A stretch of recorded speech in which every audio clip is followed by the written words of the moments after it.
우리 몸속 노화를 나타내는 중요한 지표 중에 하나가 체내 수분량입니다. 영유아 때는 80% 정도이다가 성인이 되면 70%, 그리고 노년기에 접어들면 60%까지도 감소한다고 해요. 수분이 부족해지면 피부가 건조해지고요. 또 이 근육의 사이즈가 줄어드는 이 눈에 보이는 변화들이 생기는데, 사실 더 큰 문제는 눈에 보이지 않는 변화에 있어요. 이 몸 안의 혈액에서 탈수가 되면은 혈액의 점도가 올라가고, 이로 인해서 혈액순환의 장애와 혈전증이 쉽게 생길 수 있는데, 가장 큰 문제는 이 뇌혈류에 영향을 주어서 독성 단백질의 축적과 기억력 감퇴로 이어질 수 있다는 거예요.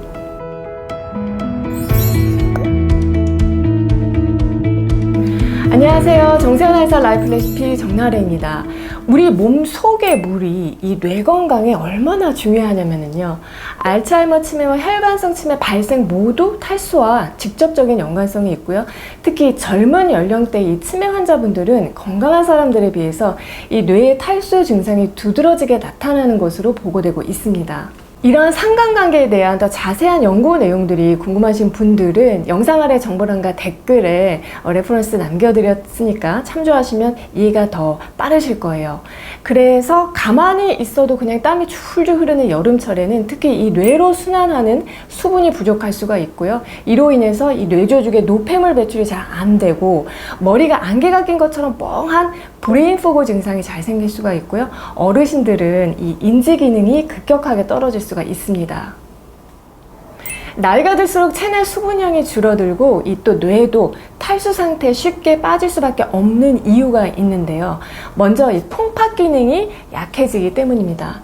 여러분은 하루에 소변을 얼마나 자주 보시나요? 낮에는 한 4에서 5회, 밤에는 안 보거나 많이 봐야 1회 정도 보면서 하루에 약 1.5리터 정도의 소변을 배출하는 것이 보통인데요. 콩팥에서 소변을 농축하는 기능이 떨어지면은 소변을 자주 보게 됩니다. 물을 마셔도 세포에서 수렴해서 쓰지 못하고 소변으로 빠져나가는 양이 많은 거죠. 그리고 또 근육량이 줄어들기 때문인데요. 아까 수분이 부족하면은 근육도 이렇게 쪼그라든다고 말씀을 드렸는데, 근육은 80%가 물이면서 그 자체로 물을 저장하는 탱크 역할도 하기 때문에 근육량이 적어지면은 물을 마셔도 이 저장해둘 곳이 없어지면서 수분량이 줄어들게 됩니다. 그리고 또 이 갈증을 느끼는 감각이 둔해지는 것도 큰 이유가 되는데요. 체내 수분이 부족했을 때 이를 감지하고 갈증 신호를 딱 보내는 이 뇌신경도 그 기능이 떨어지기 때문이에요. 그리고 뇌에 충분한 수분 공급을 해주기 위해서는 물을 이렇게 드시는 것이 좋습니다. 치매에서 멀리 멀어지는 수분 섭취 7계명. 자, 첫 번째, 화장실을 다녀온 후에는 물을 꼭 드세요. 비워냈기 때문에 가장 쉽게 물을 받아들일 수 있는 때이고요. 이렇게 해서 목이 마르기 전에 미리미리 수분 섭취를 하는 것이 좋습니다. 자, 두 번째, 물을 차처럼 드세요. 차를 벌컥벌컥 드시는 분은 없으시죠?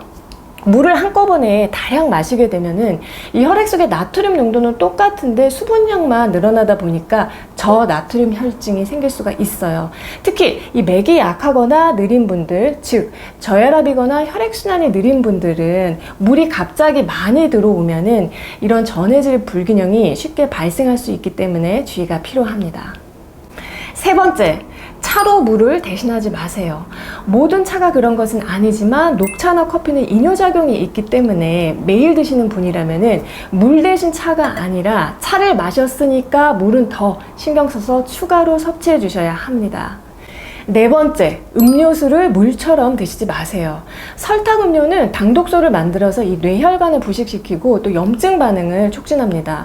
외부에서 파는 각종 음료수뿐만 아니라 특히 집에서 만들어 먹는 여러분, 과일청, 매실청 음료를 매일 물처럼 드시면 절대 안 돼요. 자, 다섯 번째, 너무 차거나 뜨거운 물은 드시지 마세요. 차가운 물은 위장으로의 혈류를 떨어뜨리고 또 뜨거운 물은 이 위식도 점막을 손상시켜서 물이 위장관으로 흡수되는 것을 방해할 수가 있습니다. 물을 아무리 마셔도 흡수가 잘 안 되면 효율이 떨어지겠죠. 여섯 번째, 아침은 음양탕으로 시작하세요. 음양탕은 따뜻한 물 반, 시원한 물 반을 섞어서 만든 이 순환하는 물을 말합니다.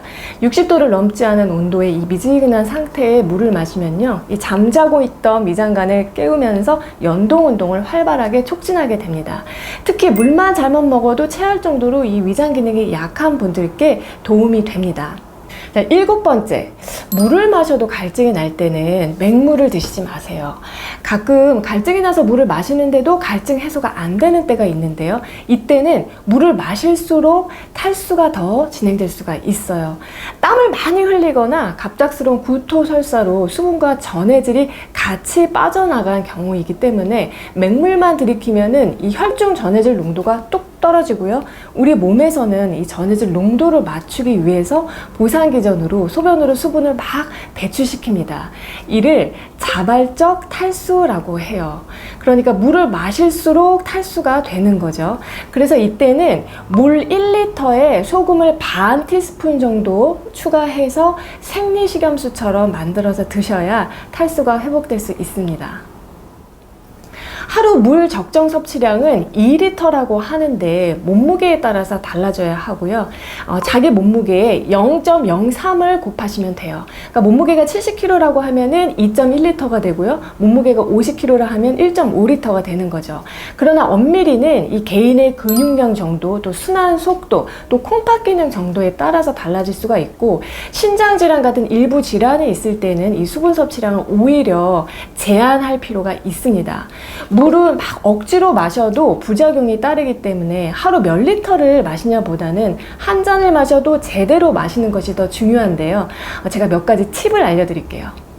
만약 콩팥에서 소변을 농축하는 기능이 떨어져서 필요 이상으로 소변을 자주 보는 분들이 있다면 하루 한두 컵 정도의 물은 오미자수를 드시면 좋습니다. 물에 오미자를 그냥 하룻밤 정도 담가두면은 붉은색을 띠는 오미자수가 되는데요. 수렴하는 힘을 길러서 새는 것을 막고 한의학적으로는 이 뇌수를 보충하는 데 도움이 됩니다. 두 번째로 저혈압이거나 순환이 느린 분도 이 물을 마시는데 되게 어려움을 겪는 분들이 많은데요. 이때는 하루 한두 잔 정도의 물은 로즈마리수로 대체하시면 도움이 돼요. 이 로즈마리 티백을 물에 담가두거나 허브를 사서 향만 느껴질 정도로 담가두시면 충분한데요. 이 로즈마리는 혈액순환을 촉진하고 대뇌를 자극해서 기억력과 집중력을 증진하는 데 도움이 됩니다. 단, 이 혈압을 좀 높일 수가 있기 때문에 고혈압이신 분들은 과음하시면 안 돼요. 세 번째로, 물은 먹는데 림프순환이 잘 안 돼서 붓는 분이 있다면은 하루 한두 잔 정도를 레몬수를 드세요. 레몬을 그냥 슬라이스해서 한 조각만 넣어둬도요, 림프를 해독해서 흐름을 원활하게 하는데 도움이 됩니다. 물을 마셔도 순환이 안 되고 정체에서 고인물이 된다면은 오히려 건강에 해가 되기 때문에 평상시에 잘 붓는 분들은 이 붓기를 해결하면서 물을 드시는 게 중요해요. 여러분, 오늘 내용이 도움이 되셨나요? 치매를 예방하려면 이 뇌 노폐물을 청소하는 물이 그 어떤 뇌 영양제보다 중요하다는 거 꼭 기억해 주시고요. 치매에서 멀어지는 수분 섭취 7계명과 함께 오미자수, 로즈마리수, 그리고 레몬수도 개인의 상태에 맞게 잘 활용해 보셨으면 합니다. 저는 다음에 또 좋은 내용으로 찾아뵐게요.